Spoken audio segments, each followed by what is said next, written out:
Zone 7 એલસીબીની ટીમે એક મહિલા સહિત 2 આરોપીઓને એમડી ડ્રગ્સ સાથે ઝડપી લીધા છે, જેમાં પોલીસે બાતમીના આધારે જુહાપુરા સરકારી હાઈસ્કૂલ પાસે વોચ ગોઠવી રિક્ષા ચાલક શાહરૂખ ખાન પઠાણને ઝડપી લઈ તેની પાસેથી એમડી ડ્રગ્સનું પાઉચ કબજે કર્યું હતું, જેની પૂછપરછમાં આરોપી દરિયાપુરમાં રહેતી મહિલા પાસેથી ડ્રગ્સ ખરીદી છૂટકમાં વેચાણ કરતો હોવાનું સામે આવતા પોલીસે મહિલાના ઘરે પણ દરોડો પાડી તેને ડ્રગ્સના જથ્થા સાથે ઝડપી લીધી હતી। ત્યારે પોલીસે કુલ 2.53 લાખના એમડી ડ્રગ્સ સાથે બંનેને અટકાયતમાં લઈને 3 લાખ ઉપરાંતનો મુદ્દામાલ કબજે કર્યો હતો।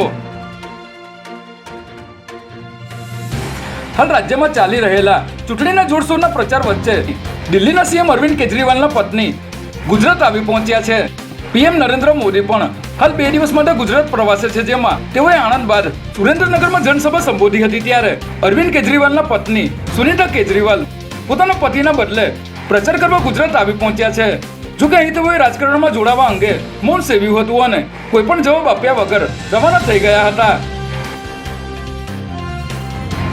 સાબરકાંઠાના વડાલીમાં પાર્સલમાં બ્લાસ્ટ થવાની ઘટના સામે આવી છે, જેમાં વડાલીમાં એક પરિવારે ઓનલાઈન ઇલેક્ટ્રોનિક સામાનનું પાર્સલ મંગાવ્યું હતું, જે પાર્સલ ઘરે પહોંચતા પરિવારના સભ્યોએ ખોલ્યું હતું। ત્યારે આ પાર્સલ જોરદાર ધડાકા સાથે બ્લાસ્ટ થયું હતું, જેને પગલે 11 વર્ષની કિશોરી અને 30 વર્ષના યુવકનું મોત નીપજ્યું હતું।